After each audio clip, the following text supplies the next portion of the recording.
everything you would expect from an app and more. It's just, it's a user experience for the student and for the teacher. Anyway, I hope that's interesting to you. You can read more and see some examples of it at that QR code, or there's the little link somewhere on your screen in front of you. I'm about to invite on Elspeth. She's probably going to be waiting at some point. She's already waiting. Sorry, Elspeth. She's there, ready. So before I pass on, I had the pleasure to join Elspeth in a conversation with my co-host, Harry Waters, at the Advancing Learning podcast.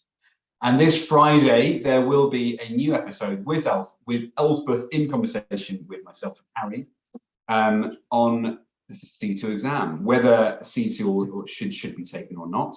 But I suppose the difference, what you can expect, it's not this talk. You're about to see a very hands-on teacher training session from Elspeth, and it's excellent.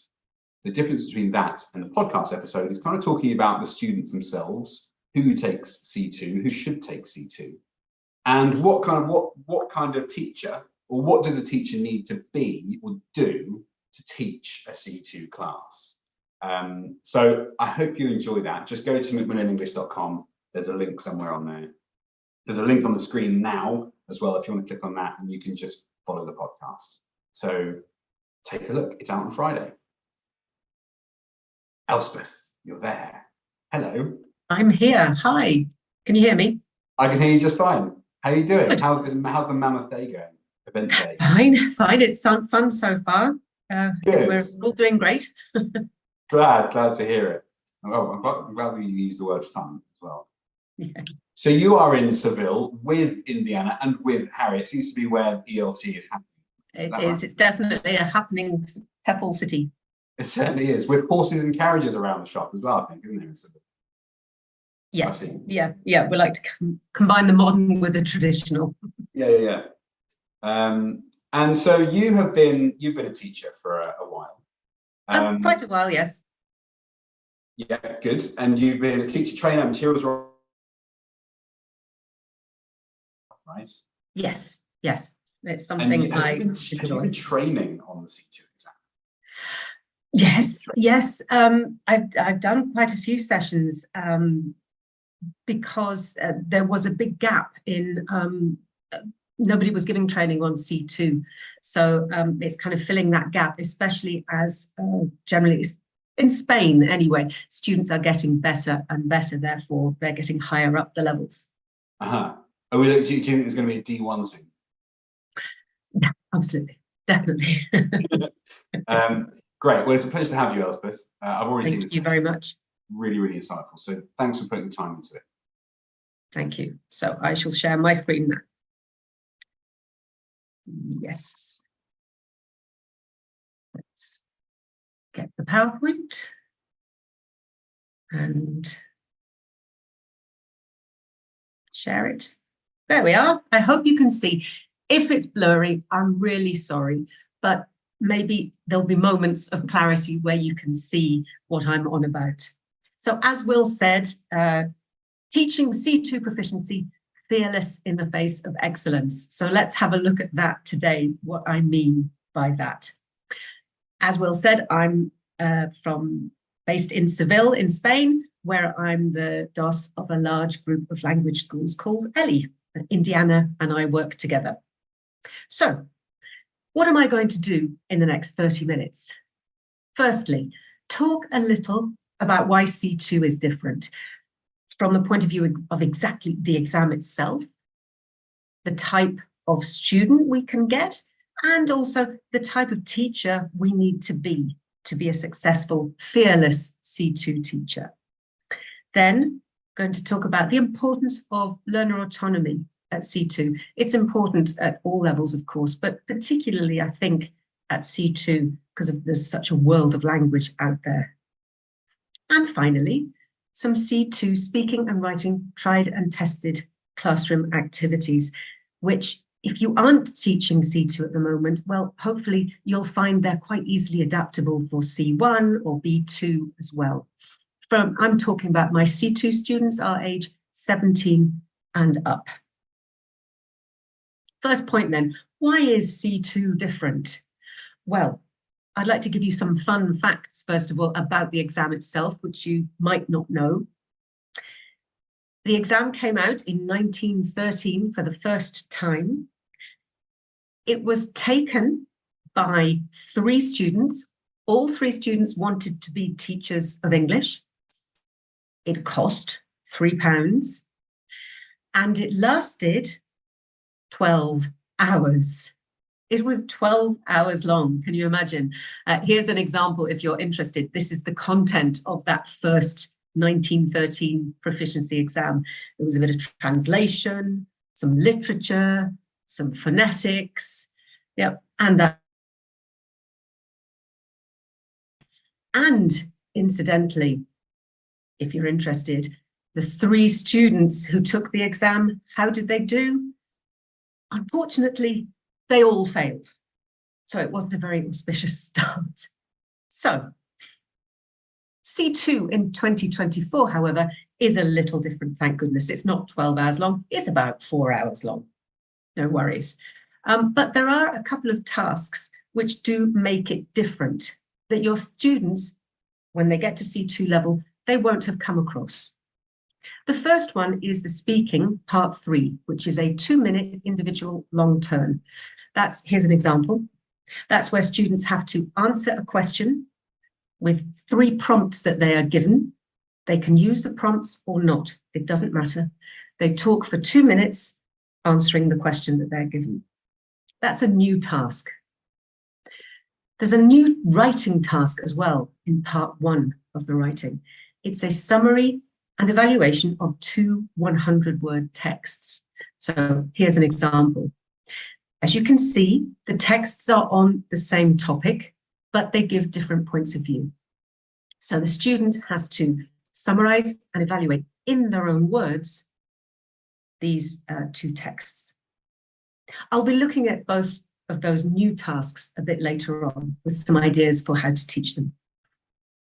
So why did I say fearless in the face of C2? Well, I think as teachers, we have to be a little fearless when we're faced with student excellence at C2. I suggest that students at C2, they're language learning machines. My students that I've come across are anyway.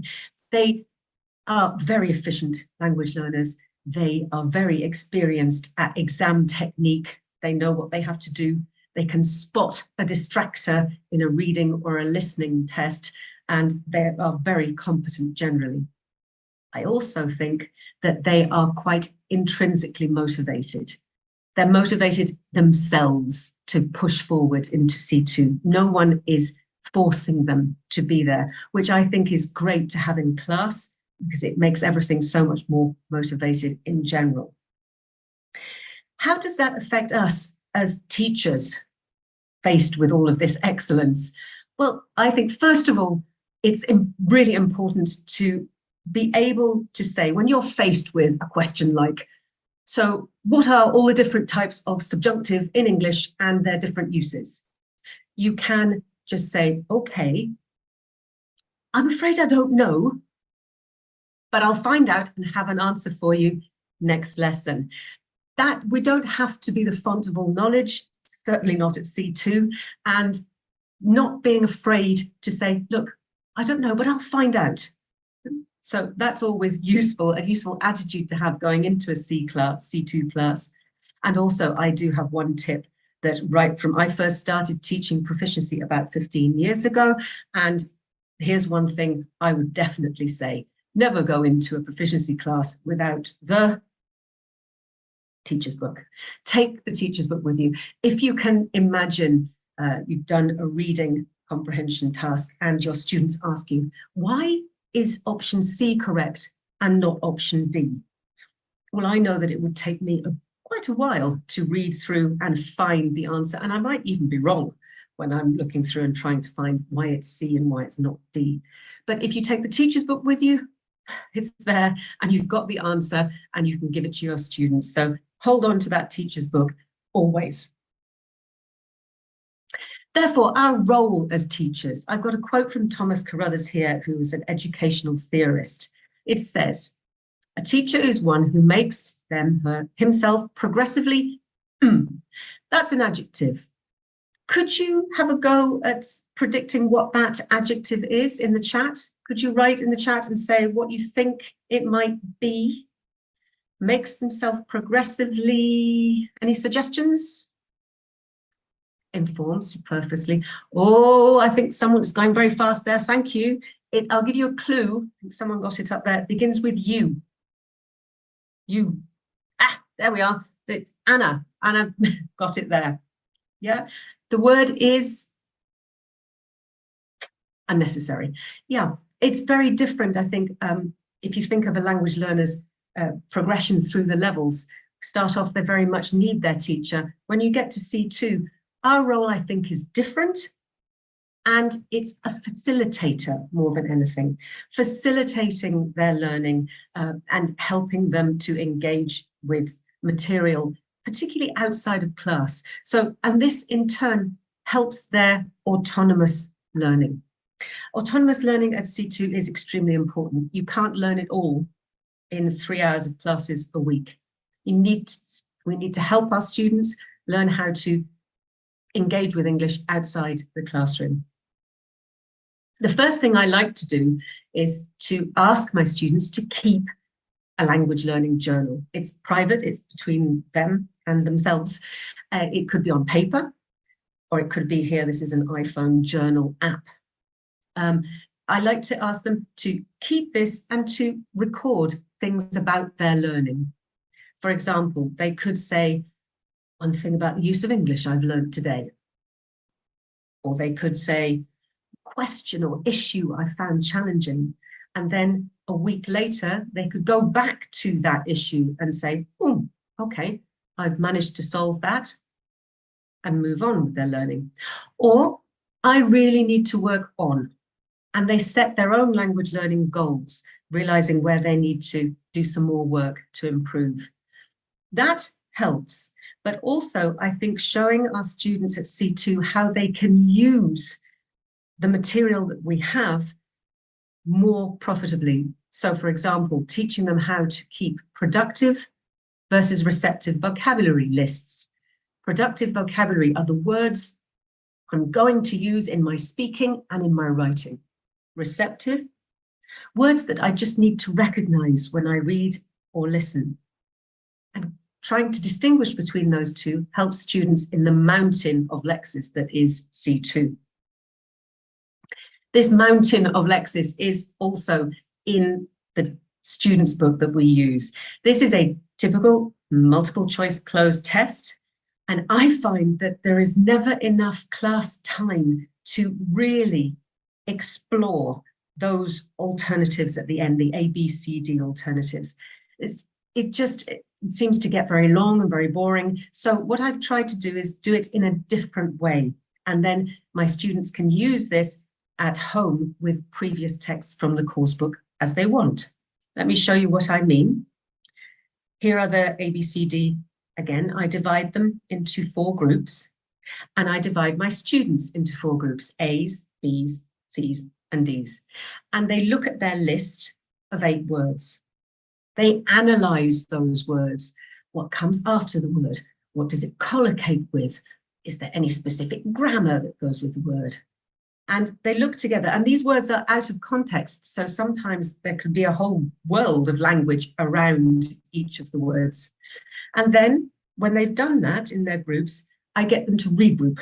So you've got one A with one B, C and D, a group of 4 together, and they share their knowledge of those words. So it's not me giving the information, they are telling each other.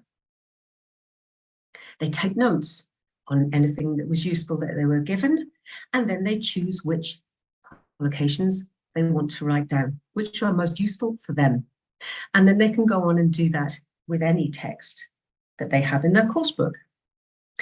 So let's have a look then at another way to encourage students at C2 to use texts. And this is working, this short text here. It's okay, you don't have to read it, but I am going to test you.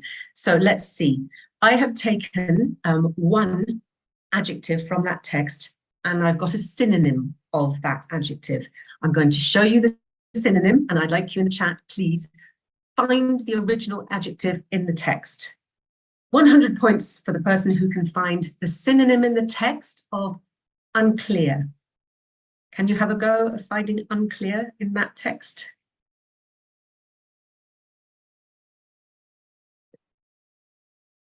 Let's see if it's going to connect there.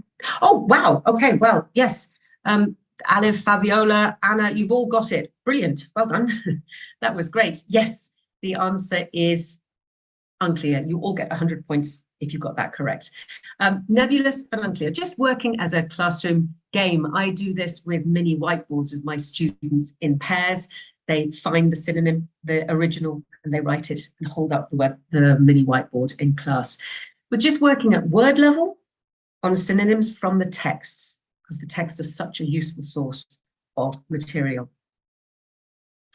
Another way you can do that, working with texts, and then students can carry on doing it at home, is to explore the language in the text. For example, different types of collocation. I stick 4 pieces of paper up around the classroom and with different types of collocation.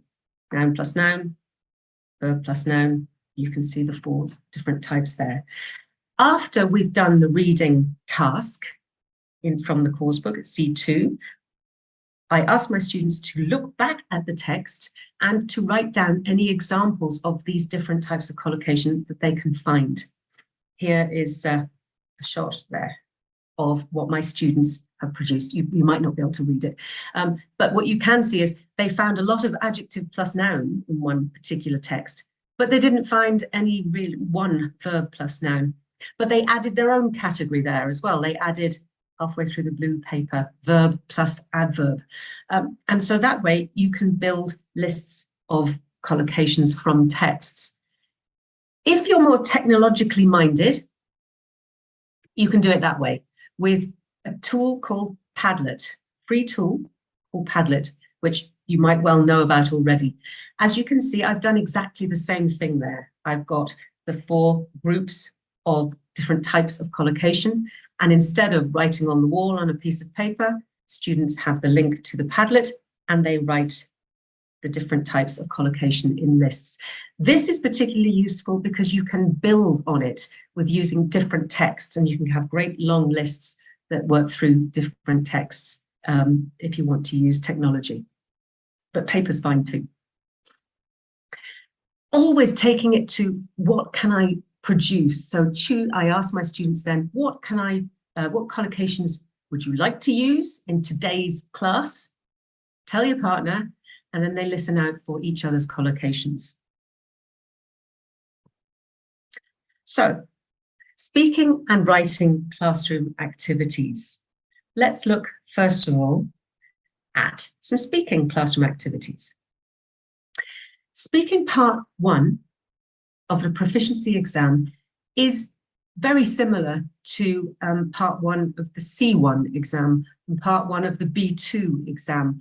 The topic areas are usually deliberately quite banal, not particularly interesting, not polemic areas at all. And therefore, this means that at C2 level, my students, when they're answering these type of questions, they've answered them many times before. And sometimes that can mean that they are still making mistakes that they've made for many years that are quite ingrained, that they don't really realize.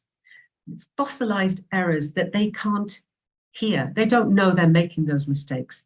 And this can be a very tricky problem to iron out and to help students improve when they get to C2 level. So I had one idea, which is get your students to download whatever speech to text application they have on their phone. Doesn't matter, anyone that's free. And what they do is they record themselves giving those part 1 answers, the typical part 1 questions. And then that speech that they record is transcribed to text. And of course, when you see the text in front of you, it's much easier and quicker to analyze and spot those errors that perhaps they've been making for many years and to self-correct. because you can see it there in front of you. So that does help iron out those fossilized errors that students might have. When we started this session, I mentioned the C2 Speaking Part 3 task, where students have to do 2-minute monologue answering a question.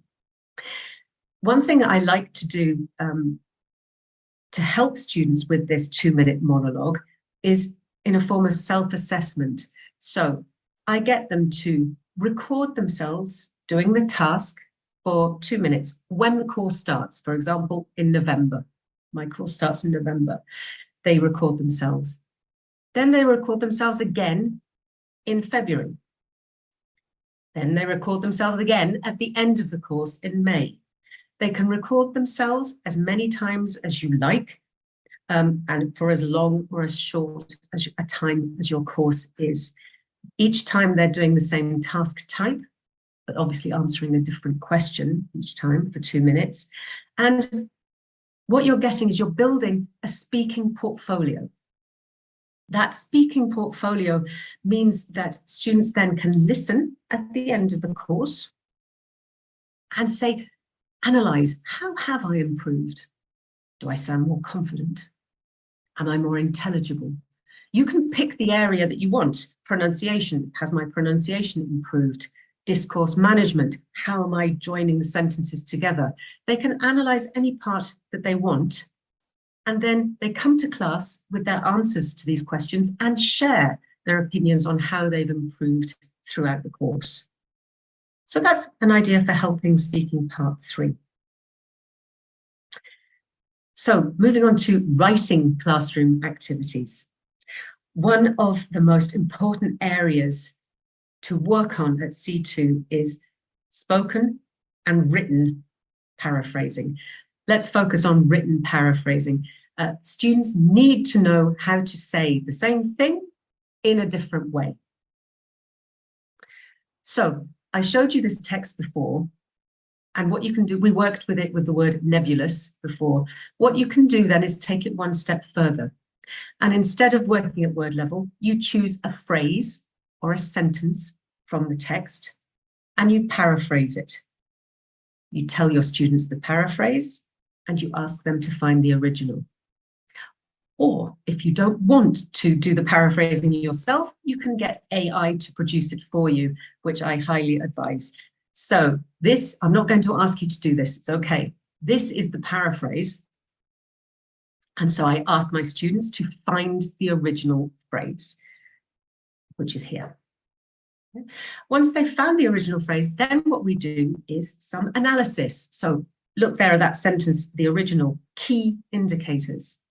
Well, in the paraphrase, it's crucial pointers. So we talk about the different ways to say the same thing.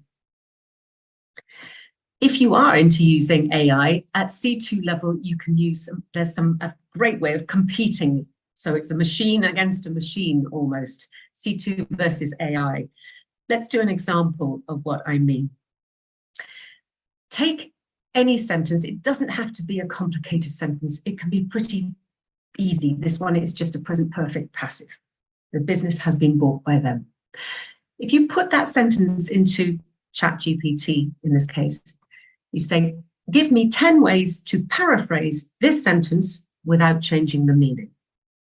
And so I do exactly this with my students. I cover the 10 ways and I tell my students if they can come up with different ways, the exact same thing that ChatGPT has said, they get 10 points. So what I'd like you to do is just to have a go at doing one, just one, okay? I'm going to give you a clue. Can you write in the chat one way of paraphrasing that sentence? Here's a clue. Is that going to make it easier for you? Can you give me some ideas? Let's see. Oh, right. Okay. They've bought the company. Yes. Any more? You only have to do one. Don't worry. Let's see. Okay. Acquired, purchased. Yeah. One person before found all 10 ways in about 30 seconds, which was amazing. You only have to do one. So let's see. Thank you for your answers. Mariam and Anna again. Maria got all your answers. Oh, the phrasal verb from Maria. Let's see then. See if you got 10 points. That's what ChatGPT said. And my students might get 5 points. They might get 50 points. They might get 80 or 100 if they're excellent. But then there is a conclusion to this type of activity, which is I ask my students to choose which of those phrases is most useful for you and use it in your next essay. Take it further. For example, my class didn't particularly like number 7. Now it's their business. They thought it was too simple and they didn't like it, not C2 level at all. But they did like the business is in their hands, number 9. They like number 9. So if they chose to, they use that one in their next writing. There is actually a paraphrasing tool called Quillbot, which is free if you're interested in finding out what it can do. For example, you put the same sentence in 3 times. In this case, it's underlined in blue, the complex nature of human beings' relationship with their work. And you ask it to paraphrase. And 3 different ways come up. 3 different ways of paraphrasing that sentence come up. So you've got intricate connection between, intricate nature of, intricate link between. And my students, we look at those as paraphrases of the complex nature in the first sentence and use one of those in their next homework assignment. That's what they have to do. And they can choose whichever one they like. I mentioned at the beginning the fact that students at C2 have a new task to do, which is part 1 essay, summarize and evaluate, using paraphrasing, obviously. Now, I don't know whether you noticed, but it says there at the end, 240 to 280 words. That's a lot of words. And I do find that with my C2 classes, with all the goodwill in the world, they're very busy. Writing can be a little bit boring. They don't particularly enjoy it. And so sometimes getting an entire 280 word essay from them is nigh on impossible. And also from my point of view, correcting all those very long essays is a time-consuming effort as well.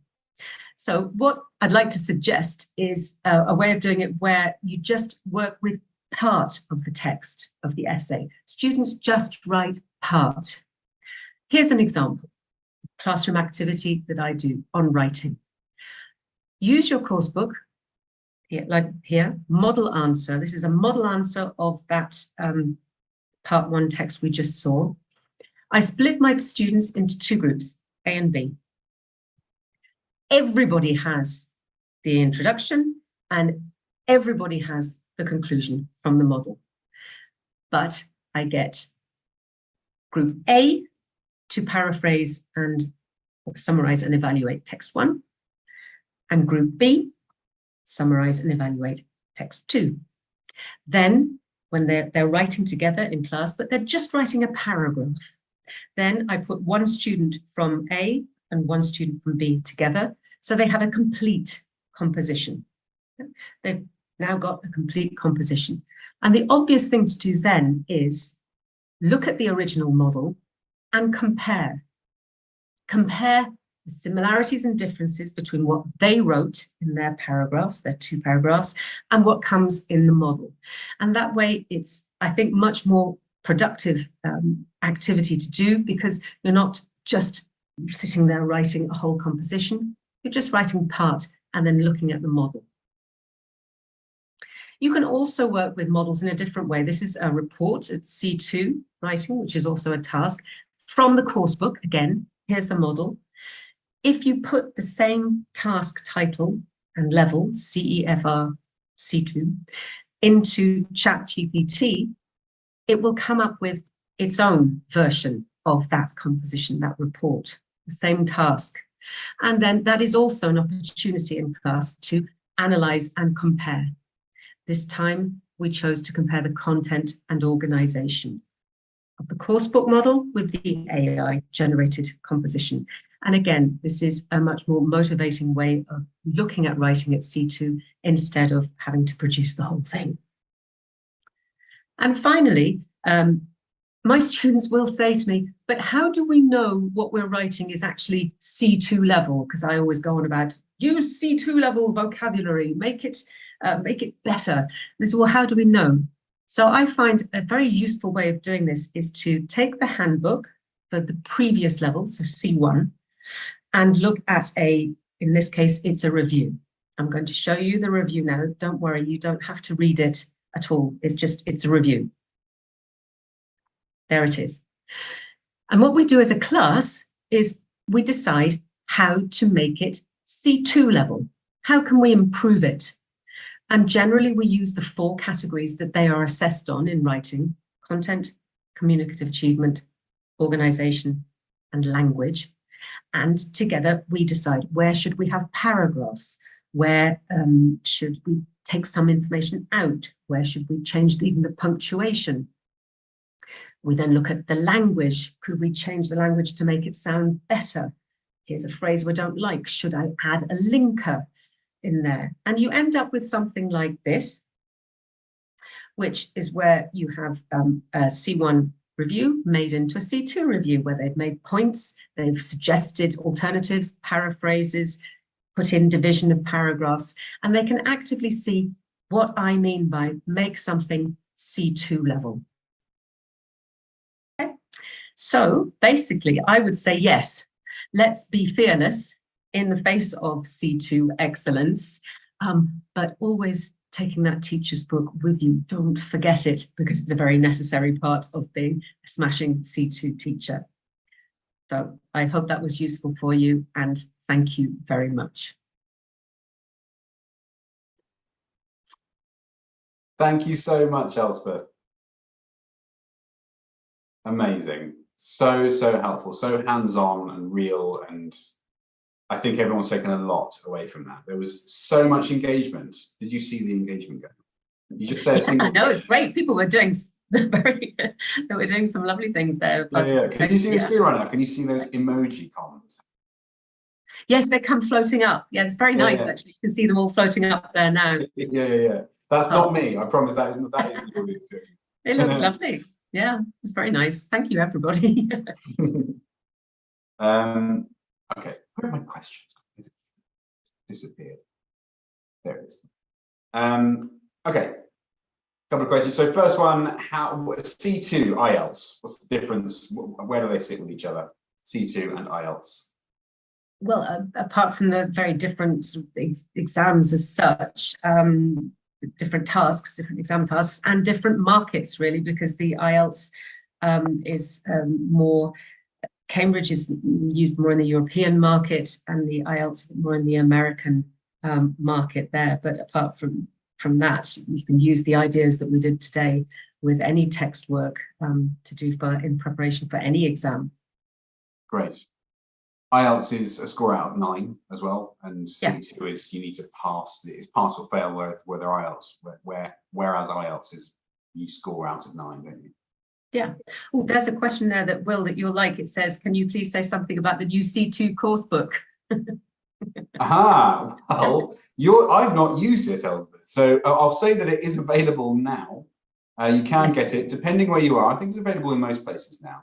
It's just become available in Spain. I mean, I know I've told you this before, but it's true. I emailed our proficiency teachers and told them that Ready for C2 was out as a course book, and we were all genuinely very excited because we use the Ready for B2, Ready for C1, and sometimes material at C2 just seems so old and deflated, and it's great to have something new. So we're very much looking forward to use it when the course starts. Amazing. Yeah.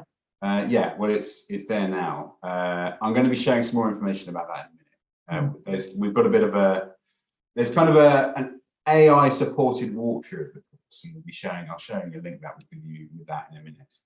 Okay. So Elspeth, I wanted to ask if you could, a few times it's come up, people are asking how does C2 stand out from the other exams in the suite? So comparing it to C1, how does C2 compare? it's a lot harder. And I think students sometimes at the beginning of a C2 course, because they are quite confident that, you know, C1 is an academic qualification as well as C2. It's not intermediate anymore, it's advanced. Students think that, well, can't be that much more difficult, but actually it is. There's this massive world of language that they need to learn to produce. To recognize, but to produce. And that means, for example, I'm a speaking examiner for all of those levels. And certainly when you get to the C2, it isn't a chat. The speaking exam isn't a chat anymore. It's a sort of highbrow conversation. You need to be able, that's why I don't think that you could ever have a proficiency for schools, for example, because what you have to talk about is at a level that you can't do maybe when you're 14, 15. I might be wrong. But I mean, the youngest student I've had for proficiency was 16, and she really was a machine. Yeah, I bet. Yeah, even at 16 doing that. Yeah. Okay, brilliant. Well, we go into that a bit more, don't we? How C2 differentiates in the podcast. Yes, we do. So I'm just going to share my screen. So actually, Elspeth, thank you so much for your say again. Shall I leave? Yes. Please leave, Elspeth. If I can figure out how to leave. Well, thanks very much. Thank you, Will. Pleasure. Thank you so much, Elspeth. Take care. See you soon. Okay. I'm going to share my screen. 1 second. I'll tell you more about C2 in a sec. Keep going on about it. There's really so many buttons. I want these things to read my mind. I wonder how long it's going to take for AI to just read my mind and do things. Okay, there we go. I'm assuming you can see that fine. So this Friday, so if you are not signed up to the podcast yet, say signed up, you need to follow it wherever you listen to podcasts. There should be a link on the screen now. If you click that link, you'll get taken to the page on the website. And that page has got links to various different podcast providers where you can go directly to it and follow it, where you'll get told about any new episodes. And this Friday, Elspeth's episode with myself and Harry, where we talk about C2, we zoom in on the differences between C1, B2 and C2. But also we talk about those students. That was a really interesting thing, I think, to speak about, were who goes in for those exams, who goes for a C2 exam, what kind of people do that, what does it require of them, and what does it require of the teacher. So if you go to that page now, you can just follow the podcast, and it will come out on Friday at 10 o'clock UK time. That'll come out.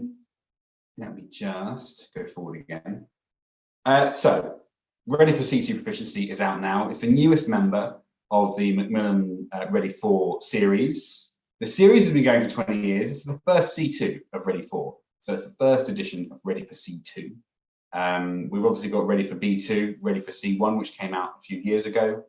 And now we've got C2. So a brand new set of materials course for the C2 exam, for preparing students for the C2 exam. You can scan the QR code there and it will take you to a sort of it's not just a web page, it will really take you through the course itself. You can see the pages and it will tell you about all the features it's got and how it does take students from having just passed C1 to passing C2. So do go and take a look at that if you teach C2, or if you want to take C2, or if you're just interested in C2, please do go ahead. Almost there. I've got 2 events I want to tell you about. So the first one is the Fast Forward. That's happening in about a month on the 25th of June.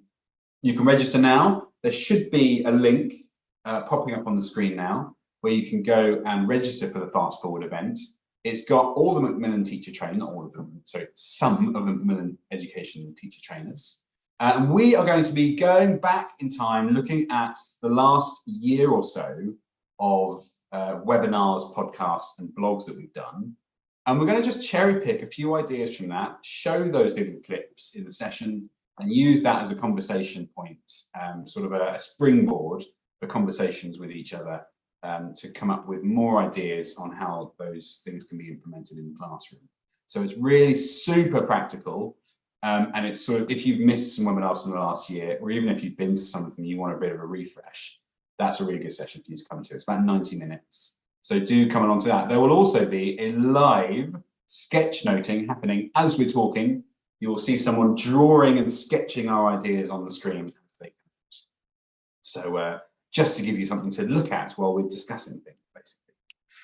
And also very soon, 5th of June, that's what, 13, that's 2 weeks away or something.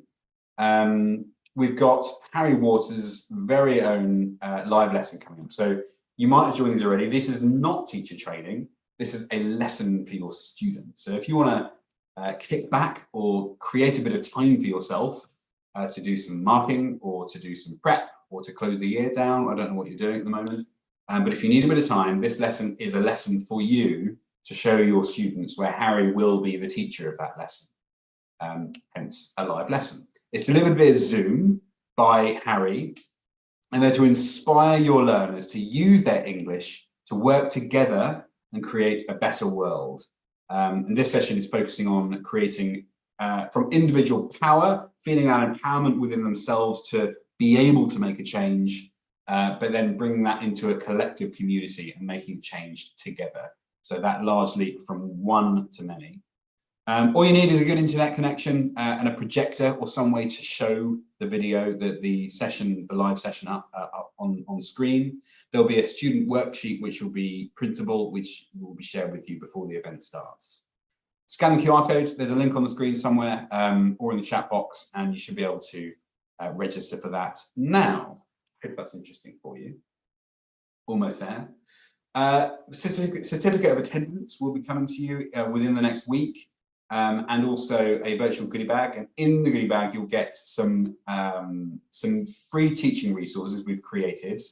I believe they're flashcards.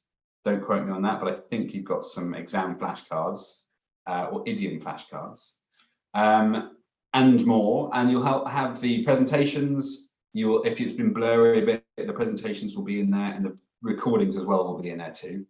So do keep an eye out for that virtual goodie bag. It really is. It's something you hopefully want to sort of bookmark and keep.